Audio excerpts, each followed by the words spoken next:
Hello,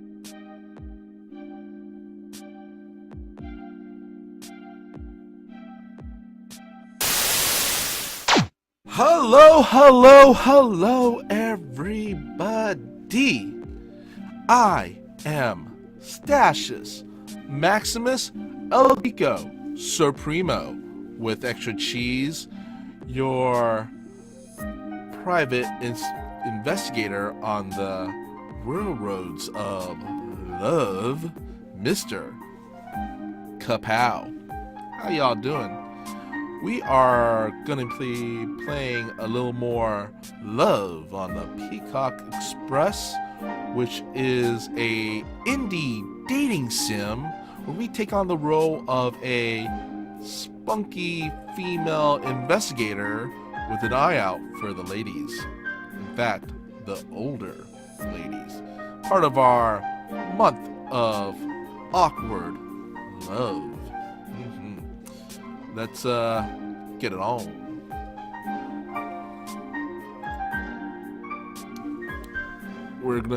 Since we're a female private investigator, I feel we are going to, at least for this game, be MrKaPao.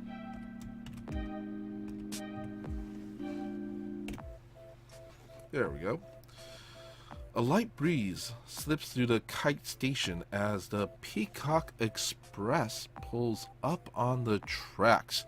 This late in the summer, it's starting to cool down, and I'm grateful for my jacket. That's not going to stop me from going on vacation.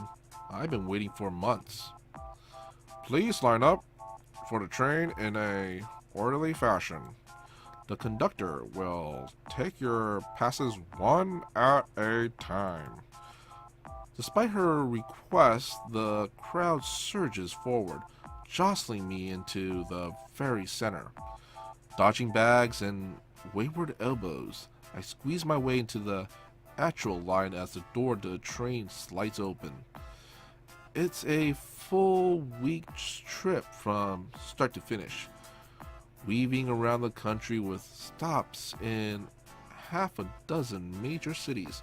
For once, I could kick back and take in the ultimate scenic route. Tickets out, darling. We have a lot of you to get through.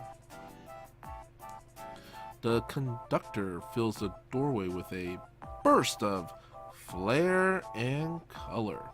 Her rich red uniform, lined with gold.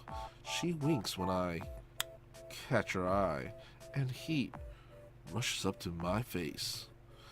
It'll be a while before she gets to me, though. You're first in line, Ms. She's caught off by a ticket being shoved underneath her chin. The woman in front is tall, silver, and sharp as a polished blade. If you would. Of course, ma'am. Wouldn't want to hold up in VIP. A bright smile from the conductor goes unanswered, and once she's ripped off the tab of her ticket, the other woman vanishes inside the main car. Next! I scoot a couple steps forward when there's a gap in the line, only to hear the conductor grunt with effort as two large canary yellow suitcases are urged right into her hands. Sorry, if you can help me with these real quick, I'll get out of your hair. No problem, ma'am. How many of these do you have? 5? No, 6. Excellent. It's hard not to laugh as the conductor tries to juggle the suitcases, ticket, and gracefully accept the woman's apologies all at once. The passenger does her best to help, but there are just so many bags. I'll be right back, everyone. She returns a moment later, smoothing out the wrinkles in her vest. She calls up the next person in line. It's a older woman with her hair cut short and clean, reaching into the pocket of her jeans, taking out a brown wallet. Then she hesitates, letting that one drop before pulling a black wallet from her jacket instead. Here you go, miss. Head on back and try not to be a stranger to everyone, okay? This is a pleasure trip. I'll keep that in mind. Wouldn't want to disappoint a lady. The scar across her mouth tugs tight when she smiles. A little flustered, the conductor waves her inside the train. And next? Oh, that's me. At least I don't have a lot of baggage to carry on board. Hello, sweetheart. Tickets, please? Here you go. She holds it up to the light for a moment before tearing off the shorter end and handing the rest of the ticket back. I wonder if the conductor likes her job. I guess I could always ask. Is this work as exciting as it looks? Her laughter is light, almost playful. I catch a twinkle in the conductor's eye as she looks me over from head to toe. What do you think? Exciting depends on your definition. It might be depending on what you do for a living. Well, I'm a private investigator. Like the classic type, sniffing out clues, poring over files in my tiny office at home. I don't have enough cases to hire a secretary, though. Hopefully I will soon. Are you now? Interesting. Then shouldn't you know whether or not I like my job? Sharpen your eye, gumshoe. Okay. That's funny. The similar hat doesn't match the one outside of the train. Nice hat. She looks even more amused. Maybe that's a good thing? Why, thank you. I had to modify it a touch myself. She's definitely teasing me. That could mean the conductor really does like her job, or she's being snarky to call attention to the obvious. Either way, she's pretty and a little older than I expected at first glance. You probably like it. I know a fake smile when I see one. A little chuckle leaves the conductor's lips. Are you sure about that? There are so many reasons to smile. Her clothes look brand new, like they've just come right off the rack. Either the train company changes them with every season, or she hasn't been doing her job very long. I don't think you've worked here long enough to decide. The conductor raises a brow at my comment. We all have to start over sometimes, don't we? Before I can open my mouth again, the conductor hushes me with a light squeeze on one shoulder. Fun it is to chat. There are plenty of people in line behind you. And I'm afraid your ticket wasn't an early bird reservation, no assigned seat. What does that mean? It means you have to choose who to share a cart with. The whole passenger manifest is a mile long, so how about you make my life a little easier and choose from the 3 ladies that already came on board. I'm sure they'll all make for charming company. She holds out a trio of tickets to me, and I take a closer look. Okay, we went through Iris's storyline last. Let's go through, since we're going, see, left to right, we'll go with this gal. I don't know what drew me to this woman. Maybe it's the salt and pepper hair or the Han Solo vibe. 10 points for that Star Wars reference. Or the scar on the lip, or the leather jacket.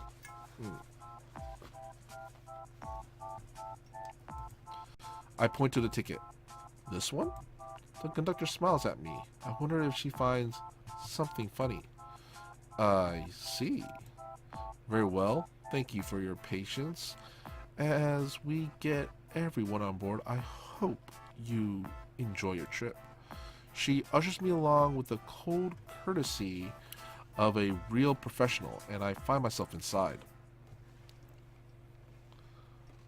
I think the conductor is interested in female Han Solo.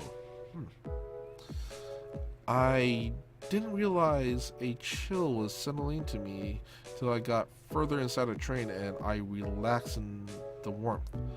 As I walk into the train car, I take a deep breath to take in the smells of dust and clean upholstery. On the far side of the cabin is a woman from the line with clean chopped hair and jeans. She's looking through the window but turns from it to look at me as I enter. The way she smiles at me seems like it's out of a movie. Then there's a pause and it grows across her face like a realization. She hasn't even said anything and I know I'm blushing already. She's so powerful. Hey there. See. So you gotta go with cute, awkward, or smooth. You know what? I'm gonna go with cute, awkward. Hey, hi. She's still smiling, but something about my reaction surprises her. Looks like we'll be locked in this little room together for a while. Why don't you come in and take a load off? I won't bite. I won't bite unless you want me to. Arr! This is going to be quite the journey. She moves past me to the entryway to give me space. I drop my luggage onto my bed. When I sit down on it, I see she hasn't stopped looking at me. I'm Victoria Rook, but please call me Vic. Victoria Rook just doesn't sound as good. I'm MrKaPao. I hold out my hand and shake hers, and instead she bends over to kiss my fingers. Oh, wow. The pleasure is mine. I'm glad you showed up. I was afraid I'd have this whole journey alone. Some good company can make all the difference. Let's get to know each other better. What do you do? While Vic looks cool and rugged, she's very friendly. It's difficult to keep from smiling back at her, almost as difficult as it is to keep myself from blushing. I'm a private investigator. For a moment, Vic's demeanor shifts. I've surprised her with that so much it takes her a moment to wipe the expression off her face. If I hadn't been trained for this sort of thing, I might have missed the suspicion that passes over her before she relaxes back into a smile. Like the movies. She keeps talking like I didn't catch her off guard for a few seconds of awkward silence. One moment, need to lubricate.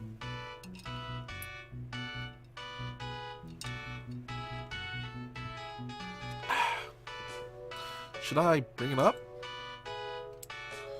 Let's see. Let's ask about it. You look surprised for a moment there. Are you alright? Oh, yeah, sorry. Just gas. Vic's smile is back in place now. Whatever she wants hidden remains that way. So, where are you headed, Miss Detective? Nowhere in particular. I'm on vacation, so I thought I'd travel around. Take a train for the scenic route. That's a good idea. Take advantage of your youth while you can. I guess that means you have no commitments tying you down? She winks at me for that one. Maybe she's doing it to make me blush, but I'm just going to pretend it isn't happening. Well, not really. I travel around a lot for jobs, so other than that, and my sister. I don't have any commitments, no significant other if that's what you're asking. No boyfriend? No. Girlfriend? Not yet. Vic smiles, wise and all-knowing, about the meaning of my tone. She's been reading me like a book this whole time and telling me nothing about herself. What about you? What about me? What are you doing? What do you do? Do you have a partner? I'll tell you what I have. I have a ticket with my name on it for a long train ride with a beautiful woman. I am going to take that line. I'm taking that line. Going to use it one day if I'm ever on a train. Yeah. I can't let her get out of this. Well, so do I. Vic's eyes light up, just like I just picked up a racket to her favorite sport. You're not going to bore me by telling me but just letting me talk about myself the whole time, will you? I know all about me already. Fair enough. I'm heading home from a trade show. I run a motorcycle repair shop there, so I gotta get on smooth with the corporates here and there. I prefer classic bikes, but sometimes you get to know the people sometimes you can get to know people who know where to find older parts that haven't been in production for a while. I agree. I'm a bike aficionado myself. Dream bike. One day I will have an Indian Scout bike made up to look like a medic bike from World War II. That's my dream bike. Love the Indians and the Triumph bikes. Yeah, dig them. If you don't know what I'm talking about, look it up. Wow. She does seem like the type of woman who would ride a motorcycle. I'm not sure she could be much cooler if she tried, but she keeps raising the bar. Do you ride? No, but I always want to try it. It's the best. Should get someone to teach you. Anyway, Vic leans against the window and features her finger. I wonder if she's a smoker. I got her daughter back home, Maggie.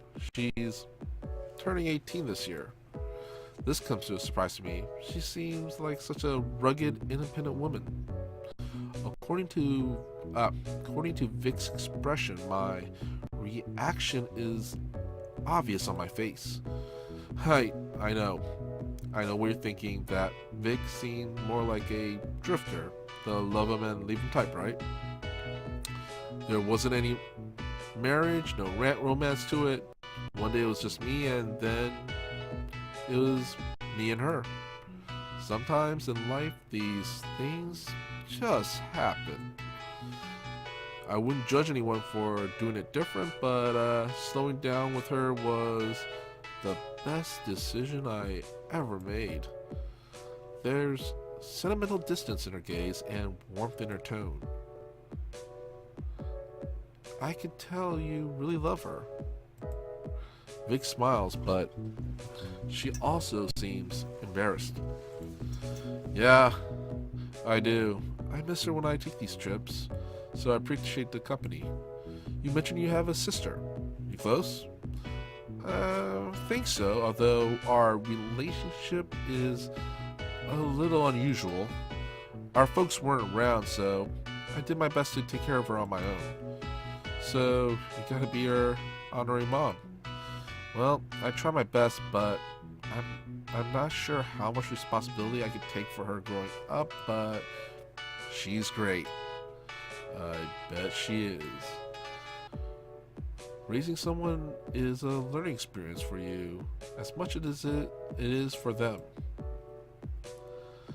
Eventually, you have to let go and just hope you made the right decisions and believe in them to be their own person. Maggie's off to college soon, so I have to keep telling myself that. Vic laughs, but I understand her uncertainty. So, what is she going to study? She hasn't decided yet, but I've been trying to suggest she go into engineering. Maggie's learned a lot from me about bikes and engines, but she's a smart cookie. I'm sure she'll do well wherever she wants to go. The warmth in her voice is, when talking about her daughter, is contagious. She smiles at me. Sorry for getting all sentimental on you after we just met. I don't mind. I'm just happy you opened up to me. You're a real gumshoe. You know just how to get what you want. Consider me charmed. But now that you solved the case, can you get the dame? While I'm being flustered, Vic gets up and opens the door to the train car to go. I'll be right back. With that, she's gone. Leave me alone in the train car. I stare out the window and watch as the countryside rolls past. I can't remember if I saw grease on Vic's fingers or under her nails. When she passed me earlier, she smelled lightly of tobacco in the countryside, with none of the tang of metal. Is she telling me the truth? Let's see. No. I'm a complete stranger on a train that she may never see again. Vic doesn't owe me the truth. But I'm an investigator, and it's hard to shake when I know things are being kept from me. I'll be more careful around her.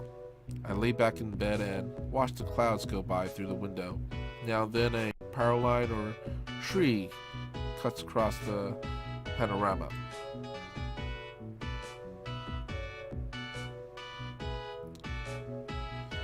Just as I start to wonder after Vic, she returns.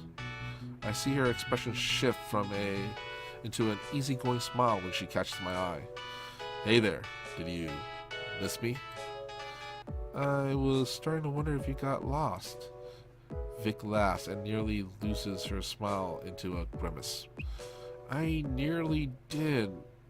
You wouldn't think it's easy to get lost on a vehicle that's a straight line.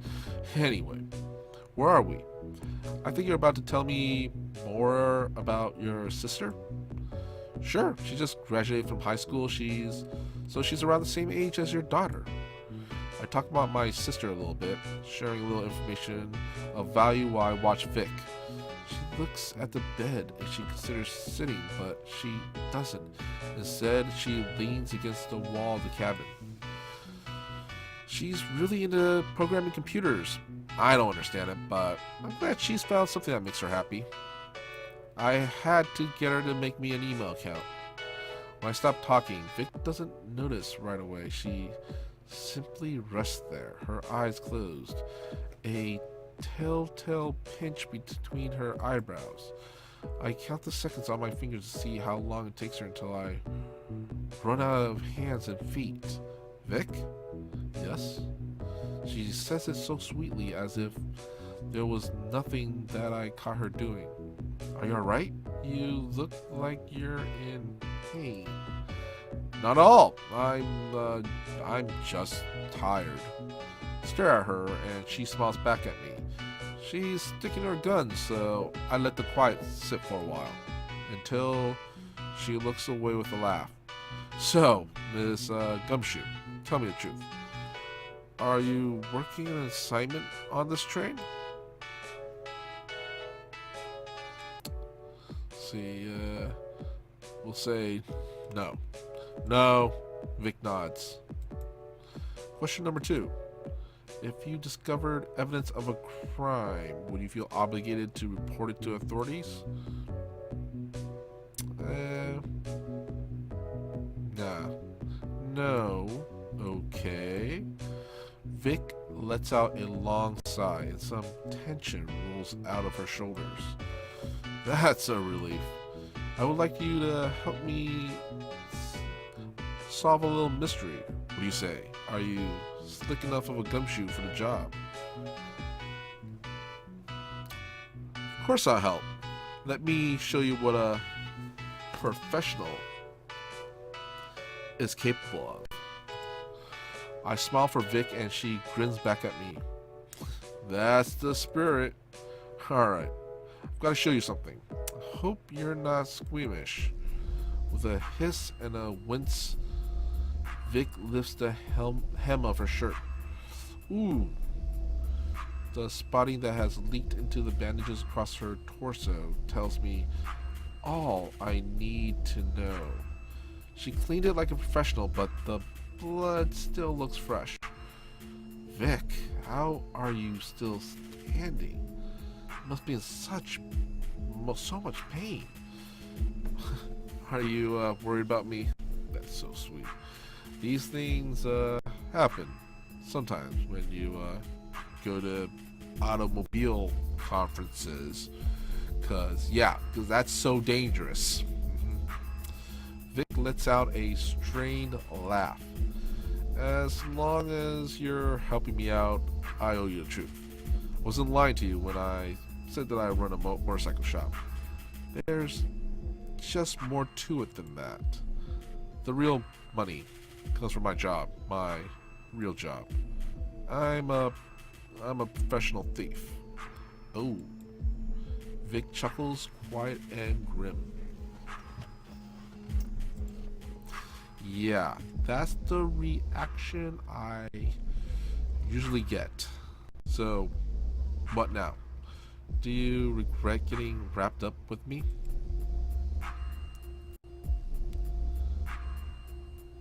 Nah. My job is to find information, not to pass judgment.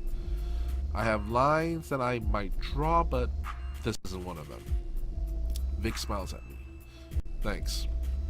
Anyway. Oh, excuse me.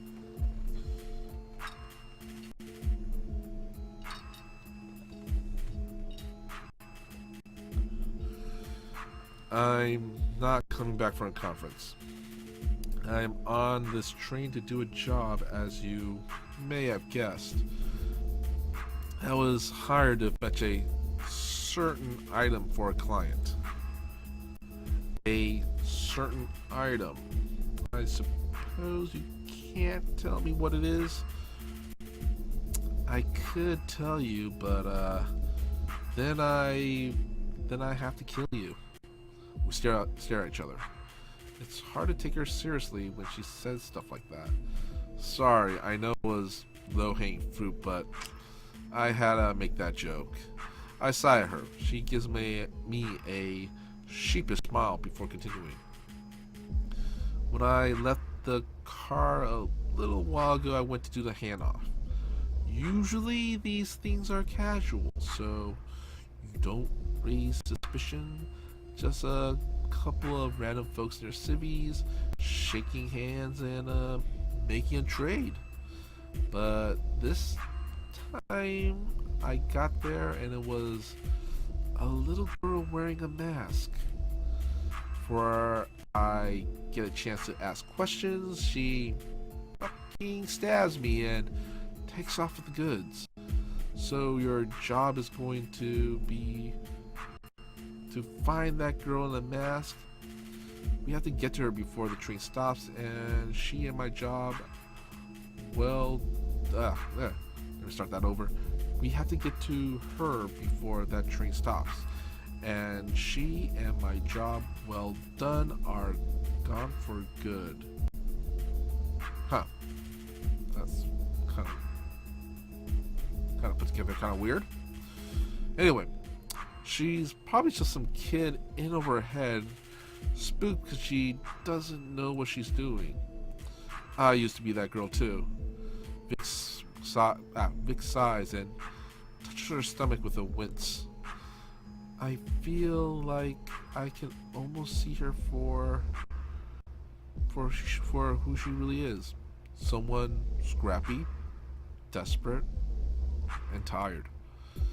Alright, before I get started, I have a few questions. Yeah, I bet you do. Let's see. First of all, tell me about the item. Tell me more about the item. Vic shakes her head. Sorry, Gumshoe. No can do. I have a reputation to keep and a paycheck to earn. Maybe later I'll tell you, but the drop-off has been compromised, so I'm still on the clock. A lady has to keep a few secrets. Alright, where did this happen?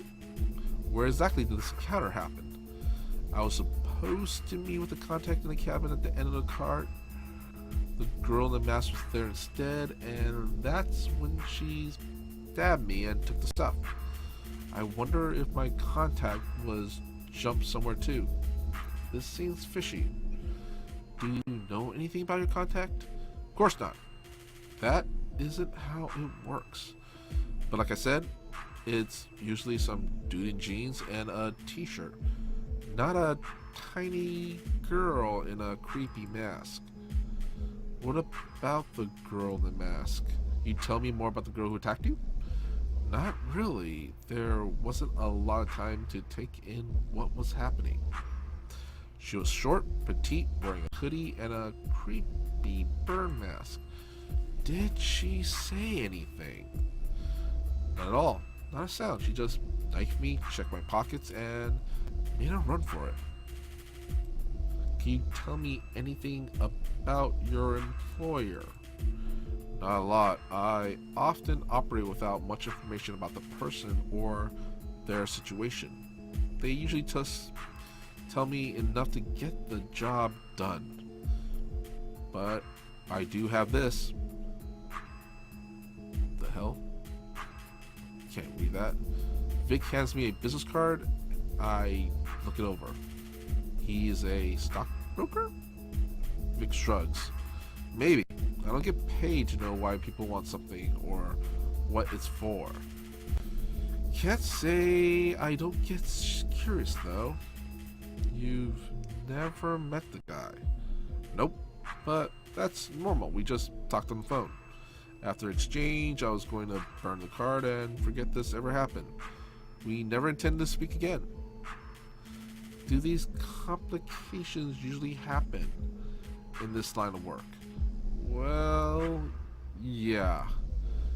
It wouldn't be fun if there wasn't a little danger. But your job gets sketchy sometimes too. Doesn't it make things more exciting? I have to think about it. I guess you're right. Depending on what kind of danger there is, as long as no one's getting hurt, it can be pretty fun. I knew you were the type. I think that's all. Off you go then. Earn that gumshoe, gumshoe. Oh, earn that shoe, gumshoe. Wish I could come with you, but I think I need to lay down. I think you should. Be back soon. Hey. Vic lowers herself onto the bed and smiles up at me. Thanks. Smile back at her. Take it easy and leave it to me. Gumshoe, MrKaPao is on the case. I use my most confident walk to stride out the train car and continue the investigation. Not very often a case puts my life in potential danger. I have to be careful so I don't end up like Vic or worse. Maybe she's right. Danger does make it exciting. Okay. We get to leave our room. That's kind of cool. I've got a lot of ground to cover here. Let's check the hallway first. The conductor keeps this place so tidy, it should make my job easier. Oh. Okay. Huh? I pick up the business card and it's so familiar that I reach for the one in my pocket to make sure I didn't drop it. Sure enough, the card is identical to the one Vic gave me. The name and the phone number are the same for the same stockbroker. This raises more questions to me than it gives answers. Better not jump to unfounded conclusions. Knife.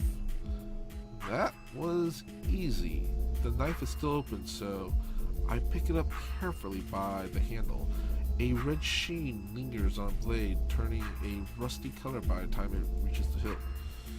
Must have been wiped clean quickly, but the presence of blood is unmistakable. Good thing the blade is short, or Vic could have been really hurt. She left incriminating evidence, but I still don't know who the masked girl is or direction she went. I guess my only option is to hit the dirt and check the other cars until I find another clue.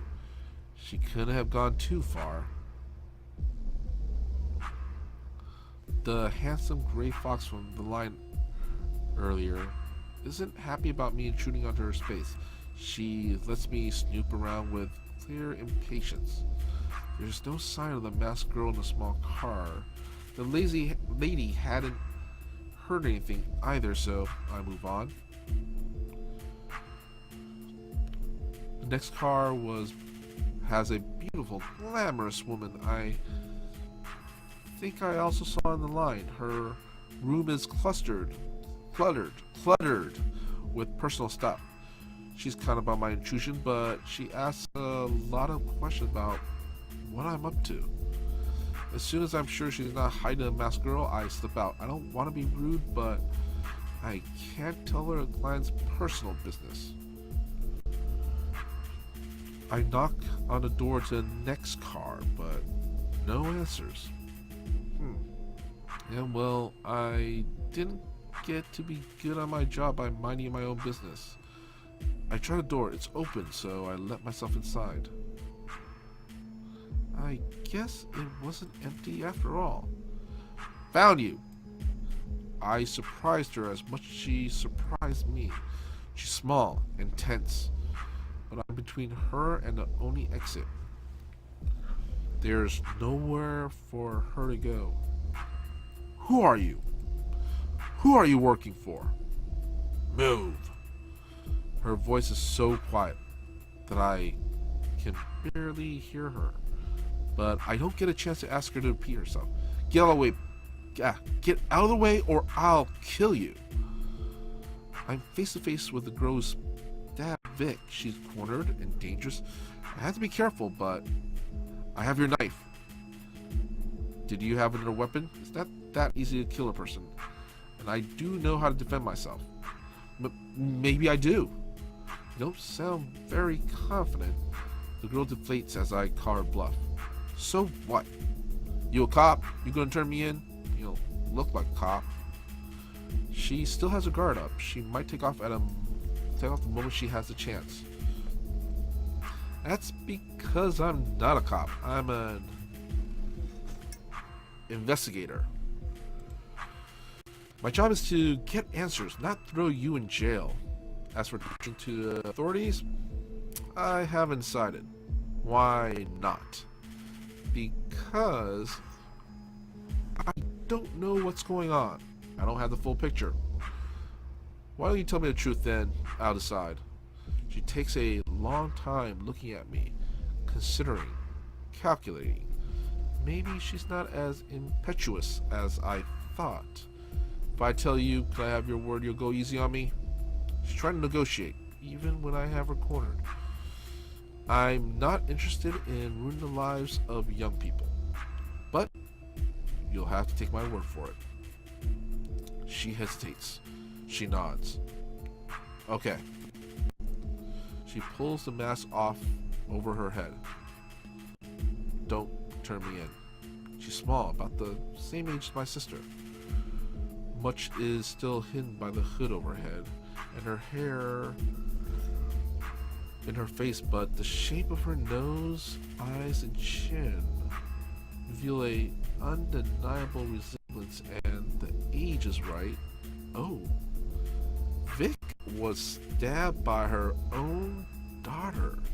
It's Maggie, right? What? How? Your mom told me all about you. I could see the resemblance. Oh, I didn't mean to hurt her. I panicked. I panicked and I almost killed Mom. It's okay. She's okay. I promise. She's just my sister's age, and her tears breaks my heart just the same. I open my arms to offer her a reassuring hug, but Maggie glares at me, sniffs, and wipes off her own tears on her sleeves. I'm not a kid. I sigh. Well, this shape certainly gone pear-shaped, but I think I understand what happened now. You should come back with me to see your mother. We can talk through it.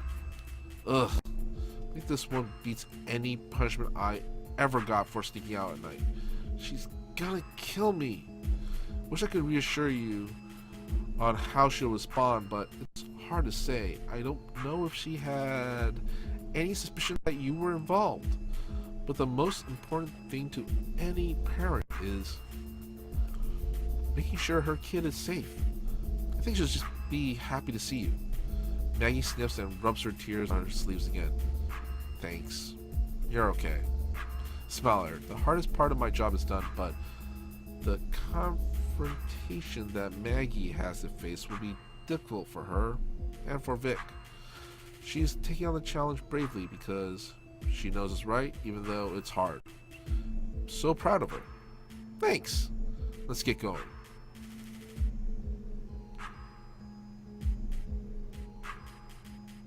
I enter the train car I share with Vic, alone at first.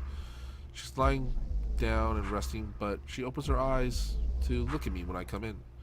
Our sleuth has returned from the scene of the crime. Did you find anything? You could say that. Found your attacker, but this may come as a shock, so don't get up. I gesture Maggie into the room. Maybe it's just my imagination, but I feel like Maggie's a little bit too close. It's like she's taking shelter beside me. Can't blame her, so I try to be the coolest adult I can be. Maggie? Yeah, it's me, Mom. Vic is quiet for a while. I can only imagine the things going through her mind. Let's see, well, speak up. Okay, before you jump to conclusions on your own, I want you to take a deep breath. Think about how you would respond if this wasn't Maggie. What the hell, MrKaPao? Earlier you told me that girl who stabbed you is probably scared and in over your head, right? This is where we are right now. Whether this girl is your daughter or not. Do you understand? Sometimes a sense of love and responsibility towards someone might lead you to saying the wrong thing. I know the feeling too. I watch Vic as she looks at her daughter and considers what I said. Okay, let's go over these events step by step. No, wait. There's something I have to know first.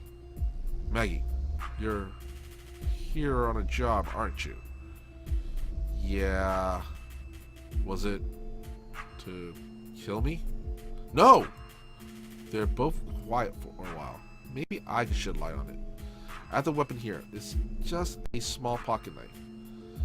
It's not really meant to cause damage, which tells me... Let's see. Maggie's intentions weren't violent. I think this is just something Maggie had in her pocket when she encountered you. If it was a hit, the client would have supplied her for that. That's true. So, what can we intuit from the incident at the drop point is that stabbing you was an accident. So the real assignment for you, Maggie, had to do with the stolen object. Am I right? Maggie nods her head, probably too ashamed of what happened to speak up. Will you tell us about what you were hired to do? I was supposed to intercept the drop point. I knew two people were meeting up to exchange something valuable that was hot or stolen. So I got to it and delivered it to a different connection myself already. Who's your employer? I don't know, some guy. We just talked on the phone. Given the look on Vic's face, I suspect she's catching on. Maggie digs around in her pockets. I thought I had a card. I was supposed to call him. Was it this card? I showed Maggie the business card I found on the floor on the hall. Vic stares at it too. Yeah, this guy. Why would a guy who sells houses care about stealing stuff? Honey, he's a stockbroker. That means he sells shares like a Wolf of Wall Street.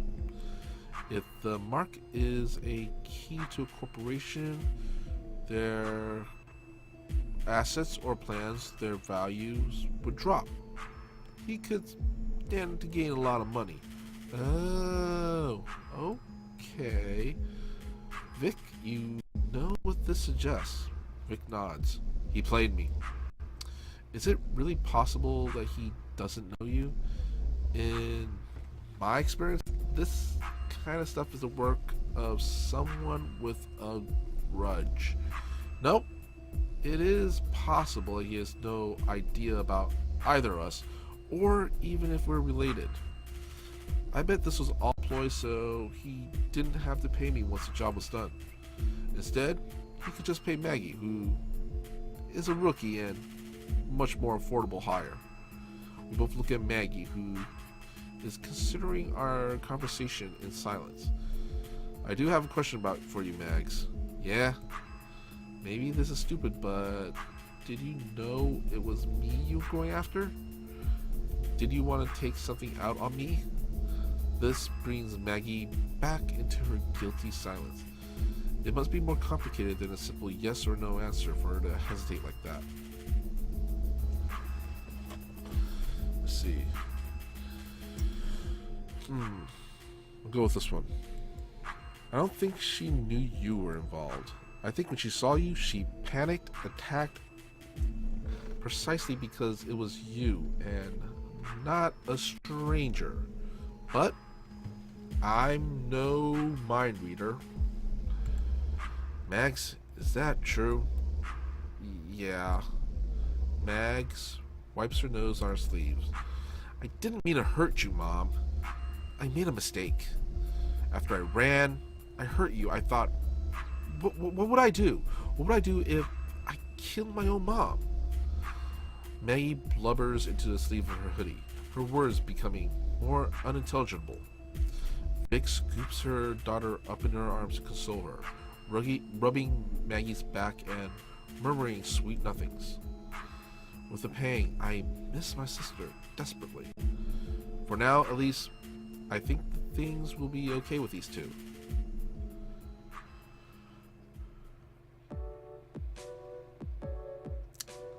I just have to know what inspired you to get involved in my line of work. I know I wanted to keep your nose clean. I wanted you to go to school and have a good life. I did a dirty thing so I can make your life better than mine. Ooh, excuse me. So why are you doing this? Why would you choose it? I don't know, Mom. I don't really know what I want to do. I thought I could do this job and show you that I could pull it off. Then maybe you'll let me get involved in this part of the family business too. Vic pauses, thoughtful. Well, I'll think about it. You did sure just swindle me out of my paycheck. Hell yes, I did. I think we should go talk to the guy about how you were underpaid for the dangerous job you just pulled off. There's blood involved and everything, even if it wasn't your blood. Do you mean divine retribution? That's exactly what I mean. I wonder what would happen to his day job if people found out what he's doing on the side. Vic looks at me, almost as like she remembered I was there when I smiled back. Well, let's not commit to any plan until we get somewhere more private. Train walls have years, you know. Oh, right. Well, Gumshoe, you solved the case and found our crimes. Are you going to turn us in? Well, the stolen item is long gone now, so what would I even bring you in for? I can't even prove anything happened at all unless you want to press charges yourself, Vic. A look of worry crosses Maggie's face for just a moment, but Vic laughs it off. You mean this? Just an embarrassing incident involving a vending machine and a stuck package of gum. You're going to have quite the scar to write home about. It's fine. Chicks dig scars. Oh my god. I need to have a tea. You can find me in a dining car when you're done here. Maggie looks like she wants to disappear in a huff, but she stops at the door to look back at me. Thanks. And then she's gone. She's a good kid. Yeah. I did the best I could. I always believe that. Vic heaves a sigh and scratches the back of her neck. I always try to keep her away from the legal stuff, but there's only so much you can shelter a kid from. Eventually, she catches on after Uncle Jay goes to prison a few years, after she watches you stitch up the gashes in the bathroom. When a kid sees all that and sees the high after a job well done, I guess it could look like something romantic and cool. I mean, not that it is those things. Maybe I could have been more honest to give her the whole picture, so she could see what kind of danger she's in. I just don't want her to see what kind of risks I took for this line of work. I don't want her to be scared that I might not come home. I wanted to be scared about that enough for both of us. I didn't want her to worry about anything. If I could keep everything with just money from the shop, I would have done it, but I couldn't. Vic meets my eyes. What about you? Do you respect me less? Do you think I'm rash? Do you think I'm irresponsible? I think you did the best you could. I think you're doing the best you can, even now. Vic smiles at me. There's a little something extra in it that it did before, though it's hard to tell what it is. Thanks. Seriously, thank you for everything. Have you ever thought about crossing the floor, getting up to some trouble with a renegade on a motorcycle? Can't say I entertained that particular fantasy, but it does sound pretty tempting. Vic takes her time and stands up, one arm on the wound on her stomach. Hey, how are you feeling? Vic shushes me as she climbs to her feet. She walks across the cabin and leans against the wall next to me. She leans in just a bit too close, sending my heart hammering in my chest. I can hear her breath quickening.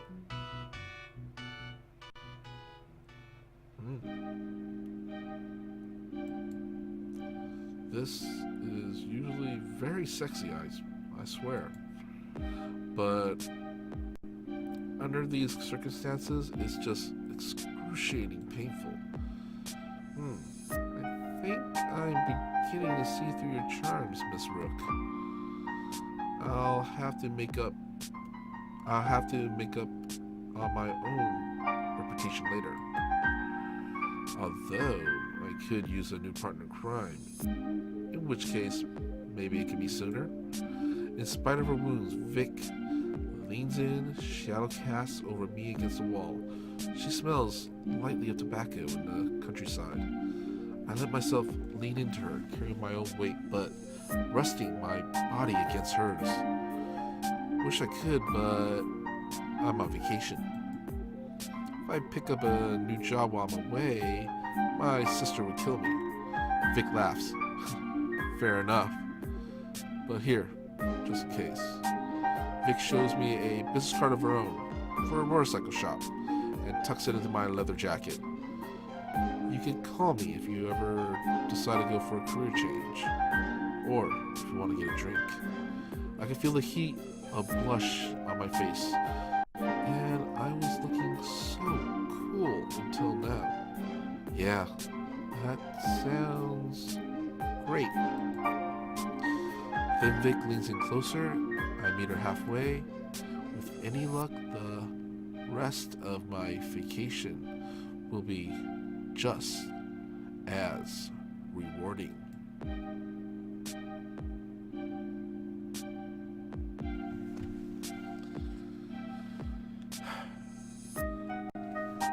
And that, folks, is Vic's storyline on love on the Peacock Express.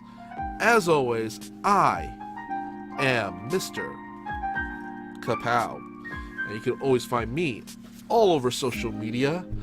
See, there's my Facebook page, which is facebook.com/MrKaPao does stuff, because I do a lot of stuff.